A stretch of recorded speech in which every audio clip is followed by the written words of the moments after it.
7 Kabupaten Ponorogo dari SDN 1 Wonopetro. Hari ini saya akan melaksanakan wawancara untuk melengkapi tugas demonstrasi kontekstual modul 3.1. Hari ini saya akan berwawancara dengan Ibu Siti Romadun, yaitu Kepala Sekolah SDN 3 Ngasinan, Kecamatan Jetis, Kabupaten Ponorogo.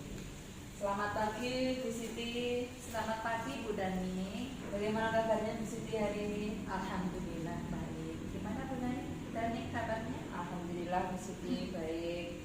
Bu Siti mohon maaf ini mengganggu waktu istirahatnya. Saya ada tugas wawancara mengenai pengambilan keputusan.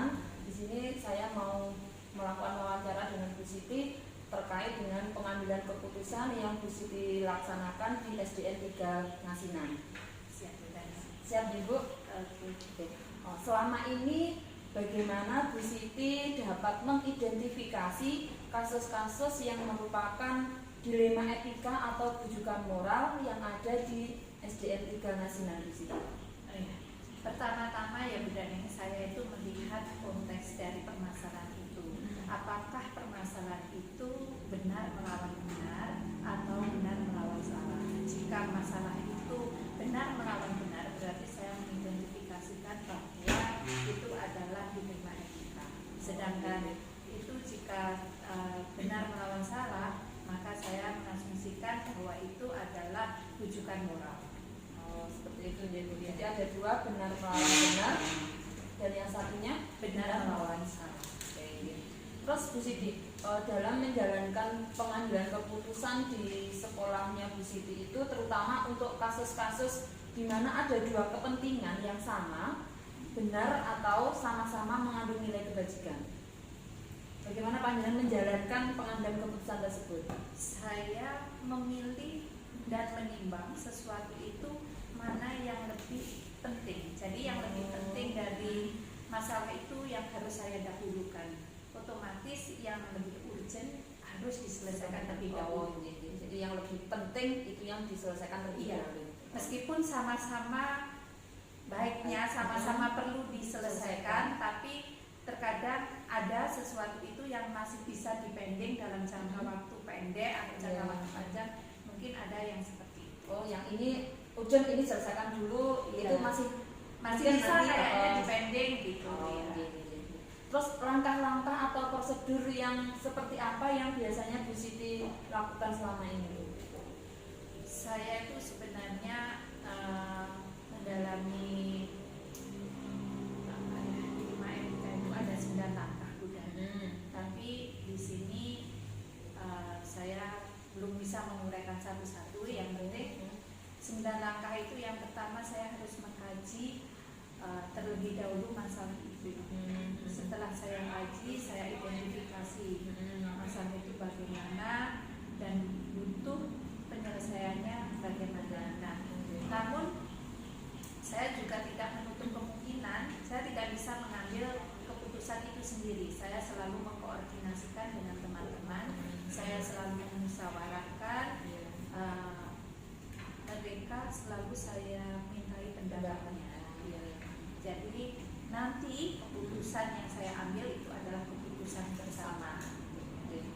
Terus hal-hal apa saja yang selama ini Bu Siti anggap efektif dalam pengambilan keputusan pada kasus-kasus dilema etika? Yang efektif itu adalah menjaga komunikasi yang baik, karena komunikasi itu kunci dari penyelesaian suatu permasalahan. Karena dengan komunikasi yang baik kita akan bisa menyelesaikan itu tanpa harus timbul masalah yang baru. Iya. Karena orang itu kalau sudah dihadapkan pada suatu permasalahan mesti ada kepekaan. Emosi juga mesti ada. Jadi harus menjaga komunikasi yang baik. Jadi kuncinya komunikasi itu tadi. Dan yang satu lagi keterbukaan. Harus ada keterbukaan antara teman sejawat dengan saya sebagai pemimpin. Jadi nanti akan menemukan solusi yang terbaik dari keterbukaan itu. Terus hal apa saja Bu Siti yang selama ini merupakan tantangan panjenengan dalam pengambilan keputusan pada kasus dilema etika? Tantangan bagi saya itu jika saya dihadapkan pada masalah yang terkait tentang sesuatu lembaga itu sama-sama penting dan sama-sama urgent dan harus diselesaikan dalam waktu yang segera. Nah, di situ butuh pemikiran yang luar biasa. Jadi saya itu harus benar-benar bisa memilih dan memilah itu mana yang benar-benar harus didulukan, karena disitulah tantangan saya harus bisa benar-benar menganalisis kasus itu. Dan teman itu juga saya mintai pendapat mana sih yang harus kita dahulukan ini, padahal ini sama-sama penting. Nah, tantangannya di situ. Terus yang kedua, tantangan saya itu jika tidak adanya kesepakatan dalam musyawarah. Di situ pasti ada seseorang yang mungkin hatinya terluka atau gimana karena pendapatnya tidak dipakai ya namanya banyak orang memiliki pemikiran masing-masing. Nah, di situ kita harus bisa tetap mengkompakkan teman-teman di situ. Jadi tetap mengambil suara terbanyak dan mungkin hal-hal yang tidak dipakai tadi hanya sebagai pertimbangan jikalau ada kemungkinan terburuk dan itu bisa dipakai sebagai cadangan. Ya, cadangan itu bisa nanti bagaimana? Ya, cadangan sebagai langkah penyelesaiannya. Ya. Terus selama ini Bu Siti, apakah panjenengan memiliki sebuah jadwal tertentu dalam sebuah penyelesaian kasus dilema etika? Apakah langsung menyelesaikannya di tempat atau memiliki sebuah jadwal untuk menyelesaikannya? Mungkin bentuknya atau prosedurnya seperti apa yang panjenengan lakukan? Kalau masalah penjadwalan itu saya komisioner. Ya, karena apa? Permasalahan itu mesti datangnya tidak ada planning. Otomatis datang ya.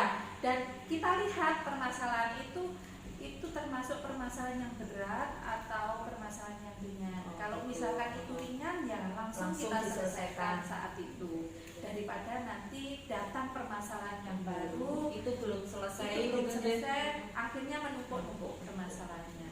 Sedangkan masalah yang berat yang butuh konsentrasi yang konsentrasi yang luar biasa, butuh keputusan yang harus benar-benar keputusan terbaik, saya menjadwalkan untuk mengadakan rapat dengan teman. Kalau misalkan rapat dengan teman belum menghasilkan suatu keputusan, saya mesti meminta ke pihak yang lebih paham di bidang itu. Misalkan saya minta bantuan ke komite sekolah, atau saya meminta bantuan ke wali murid, atau ada kemungkinan ke pengawas sekolah. Jadi secara garis besar situasional ya Bu ya. Kalau memang bisa diselesaikan saya itu ya segera diselesaikan.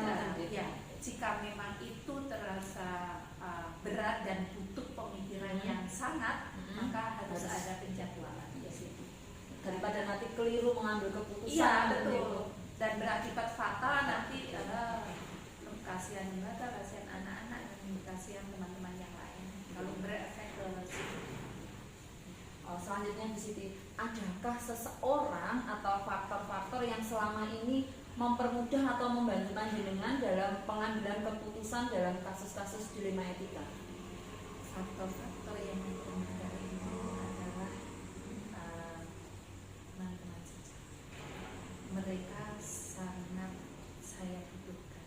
Mereka, kekompakan mereka itu sangat membantu saya dalam menyelesaikan suatu permasalahan. Karena gini, asumsi saya itu misalkan sebagai pemimpin, bukan misalkan memang saya memimpin di situ ya. Saya nggak bisa berjalan sendiri, saya nggak bisa memutuskan sendiri karena saya bukan pemimpin yang otoritas.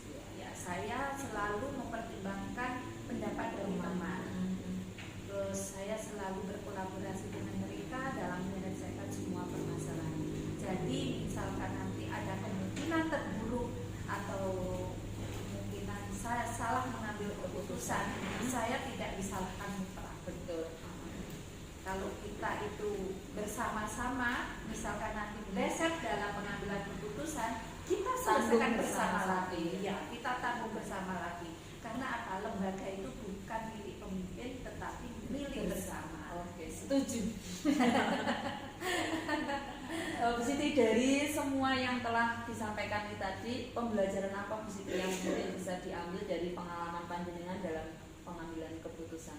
Ya, dalam pengambilan keputusan itu yang terpenting adalah satu, komunikasi, yang kedua keterbukaan, yang ketiga menjaga kekompakan dalam suatu tim, karena ketiga itu kunci dari keberhasilan dalam mengambil keputusan. Karena sangat penting, tidak bisa kita mengambil sendiri suatu keputusan, jadi butuh mereka, butuh argumen mereka, butuh pendapat mereka, dan itu untuk bersama. Kekeluargaan itu penting dijaga dalam satu sebuah tim organisasi. Itu kita sudah menganggap mereka seperti keluarga. Ya. Seperti itu. Jadi ya enak saja kalau kita memang kita mendengarkan mereka kan seperti kita tuh saling menghormati juga ya. Betul, tidak memandang dia itu masih baru, muda atau tua, semua. Saya tidak pernah membedakan antara senior dan junior, tapi pendapat mereka yang saya pertimbangkan. Terkadang memang kendalanya pada senior, merasa bahwa yang paling pendapatnya ya itu otomatis pendapatnya harus ini, tapi kita harus melihat ranahnya bagaimana. Jadi saya tidak harus memutuskan bahwa pendapat senior itu pendapat yang paling, bukan, tapi pendapat yang memang benar-benar terbaik untuk mengambil sebuah keputusan dalam suatu permasalahan.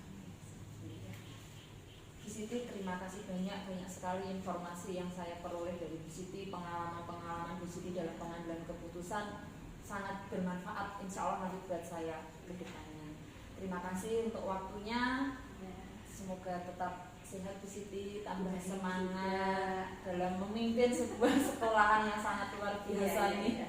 Semoga nanti CGP-nya juga lancar, semuanya bisa segera lulus dengan nilai yang terbaik. Terima kasih banyak Bu Siti untuk waktunya.